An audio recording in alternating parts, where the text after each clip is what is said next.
Адвокат Едем Семедляєв на волі після 12 діб адмінарешту. Весь термін покарання він відбув у Сімферопольському ізоляторі тимчасового тримання. В первую очередь слова благодарности всем, кто приехал, кто все это время поддерживал семью, меня. Большое большое спасибо. Сейчас торт съешь и работать с полицией. Все. Після майже 2 тижнів в ізоляції Едем Семедляєв нарешті зміг побачити дружину та дітей. На подвір'ї помешкання його також очікували десятки небайдужих людей, які чекали його повернення. Кожен поспішає привітати народного захисника на волі. Нормально, заходите. Стов много.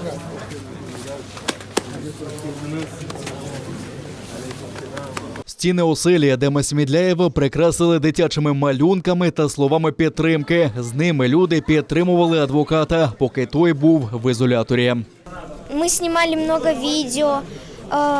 Некоторые наши подруги, они отправляли нашему бабашке разные письма.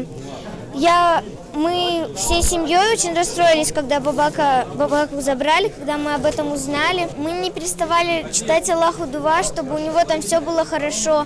На подвір'ї велелюдно. Усі поспішають привітати захисника та накривають святкові столи. З нагоди звільнення Едему Семедляєву подарували неохопний торт, прикрашений словами «Едем – син та захисник свого народу». Такой торт я, наверное, в жизни не видел. Алхамдулилля. Такие приятные слова написаны. Аж искусство аж резать это самое жалко, да? Всего незаконно нашего народного защитника, нашего героя взяли и подвергли административному правонарушению. Я пришел выразить свою позицию и поддержать его семью. Самая интересная ситуация, да, которая, когда новости читаешь, и там было написано, что судебное заседание было отменено, у Эдема, оказывается, было судебное заседание, да, в Ростове, и оно отменено из-за того, что адвокат находится под административным арестом, ну, в СИЗО находится, да, это самая такая ситуация. Адвокат, который защищает его, тоже привлекает, да, к судебным ответственности, да, и за отстаивание, да, интересов нашого народу. Да. Сам Едем Семедляєв зізнається, було легко пройти це покарання, оскільки знав, що його совість чиста. Я же сидел там, я понимал, за что я сижу, почему я там сижу. Даже работники ИВС меня уже начали называть, ты у нас политически заключенный. То есть все прекрасно понимают, что и как. Конечно же, я надеюсь, что, иншаллах, в ближайшее время все остальные наши ребята, которые сидят по политически мотивированным делам, освободятся. И мы им, иншаллах, еще больше байрам устроим.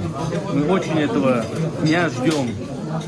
И Аллах'ın yardımıyla, иншаллах, этот день, я думаю, скоро настанет. Окупаційний центральний райсуд Сімферополя засудив Едема Семедляєва до 12 діб арешту за начебто непокору окупаційній поліції. А ще 4 тисячі рублів штрафу окупанти присудили за ведення аудіозапису без дозволу. 25 жовтня Едем Семедляєв з колегою Назімом Шейхмамбетовим прийшов до окупаційного відділку поліції, щоб захищати затриманих біля окупаційного суду кримських татар. Адвоката не лише не пропустили, а змушували роздягтися до гола, щоб нібито перевірити наявність екстремістських татуювань. Зажадали від адвоката вимкнути диктофон. Семедляєв відмовився та отримав адміністративні протоколи за непокору вимогам силовиків. Їх склав горизвісний співробітник Центру протидії екстремізму Руслан Шамбазов. Той самий, який катував кримського татарина Рената Параламова та інших політичних бранців та причетний до переслідування адвоката Еміля Курбідінова.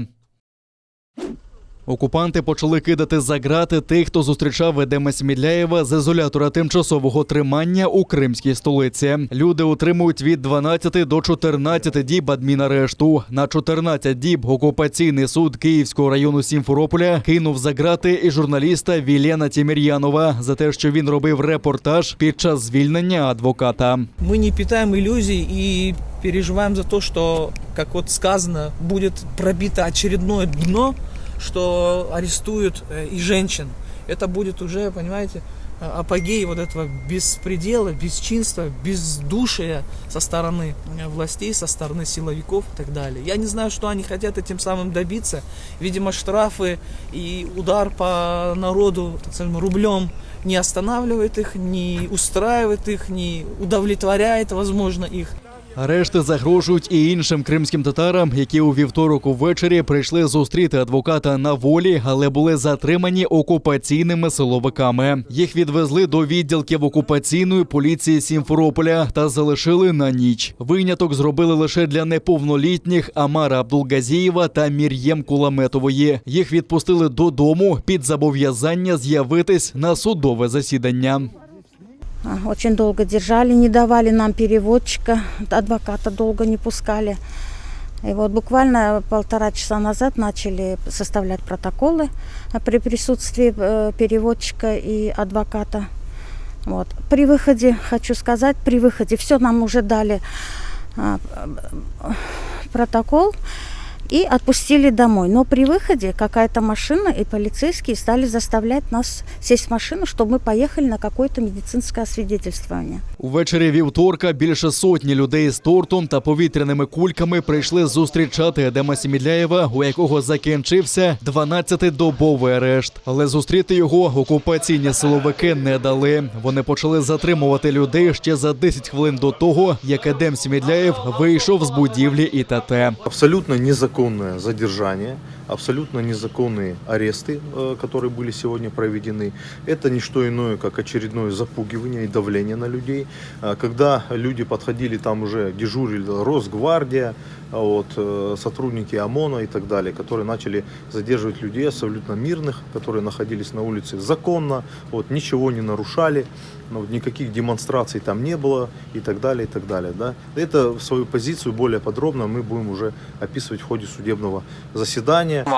Сегодняшний инцидент, он отличается от предыдущих, то, что сегодня сотрудники массово задержали женщин, задержали лицо, которое вообще не подлежит административной ответственности. Это гражданка, не достигшая 16-летнего возраста, которая, к слову, была порядка 5 часов находилась в здании отделения полиции, удерживалась против своей воли, вот, вместе со своей матерью.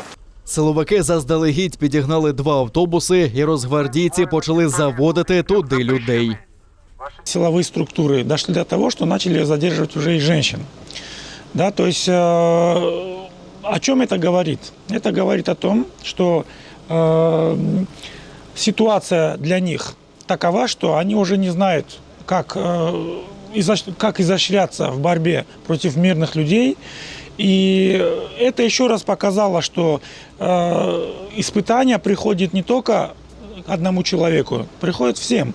И сегодня по количеству людей, которые сегодня находятся здесь и в других отделениях полиции, это говорит о том, что народ не оставляет друг друга, поддерживает друг друга.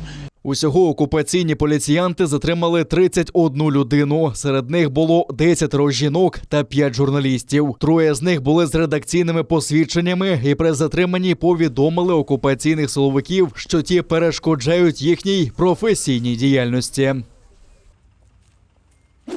Генеральна прокуратура України розпочала кримінальне провадження через чергове незаконне затримання та позбавлення волі кримських татар на окупованому півострові. А у МЗС України заявили, що Росія має негайно припинити свавільні затримання та арешти і звільнити усіх незаконно утримуваних громадян України. Протест діям окупаційних силовиків висловила і Національна спілка журналістів України. Ми вимагаємо від російської влади припинити практику затримання учасників мирних зібрань, не допускати перешкоджання журналістам виконанню їх професійних обов'язків.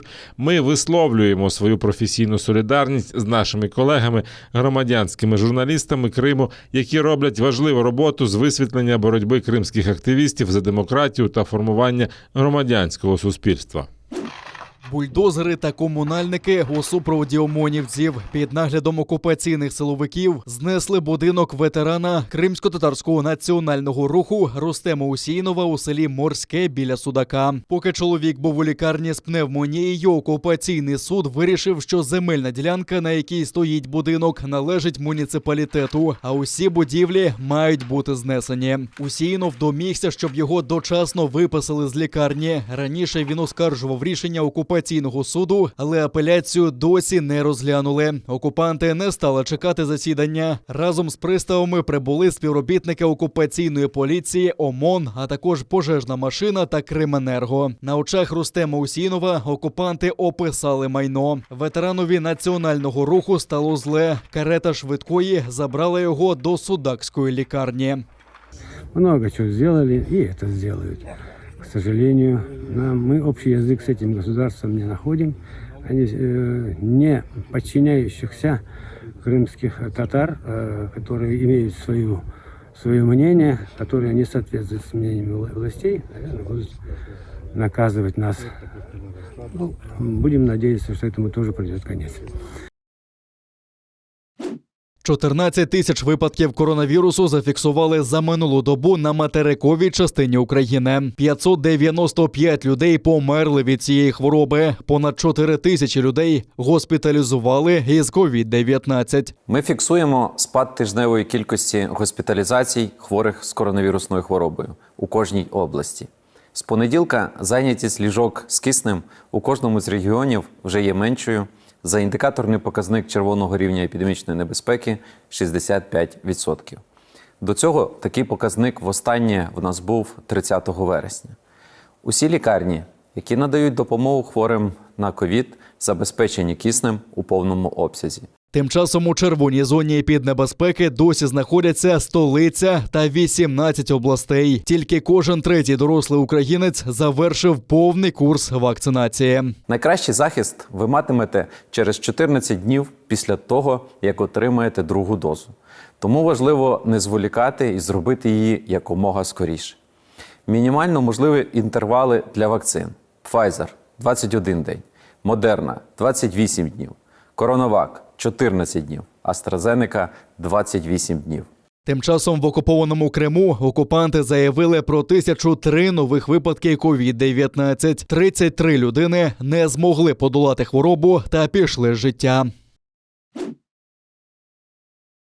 Погроми та барикади зі спалених машин. Противники вакцинації від ковіду перекривають кільцеву розв'язку в одному з міст Гваделупи. Протести проти антиковідних заходів почали трусити заморську територію Франції минулого тижня. Влада заявляє, що ситуація досі складна. Гнів жителів архіпелагу у Карибському морі викликали посилення санітарних обмежень, ковідні паспорти та обов'язкова вакцинація для медиків та пожежників.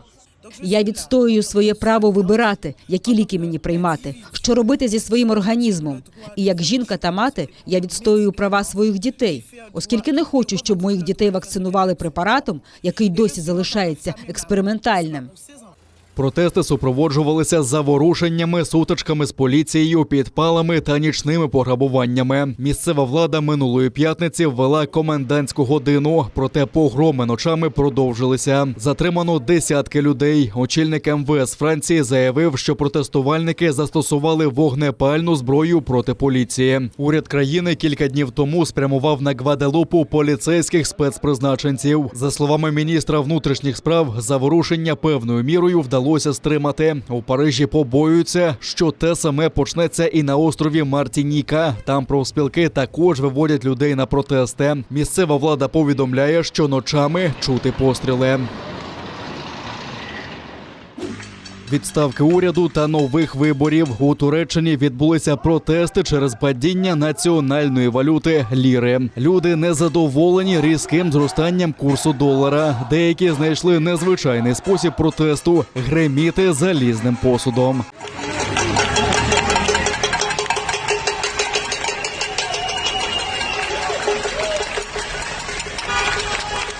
Протести розпочалися увечері у вівторок. Відбулись у різних районах столиці та Стамбула. В Анкарі поліція намагалася перешкодити маніфестантам, у тому числі встановлюючи загородження. Ліра упала до історичного мінімуму. За останню добу вона знецінилася на 15%. Курс долара сягав 13 лір, а загалом з початку року вартість ліри упала майже на 40%. Це сталося після того, як минулого четверга Центробанк Туреччини знизив облікову ставку з 16 до 15%. Зачіпає все від А до Я. Все, що ми бачимо, їмо, п'ємо. Коротше кажучи, турецька ліра розтанула як олія і втекла в море. Низьких процентних ставок не призведе до зниження інфляції. Навпаки, вона збільшить інфляційні очікування і цим задушить споживання. Якщо курс зростає, це впливає на все. Усі кажуть, що після того, як подорожчав долар, усі ціни зросли.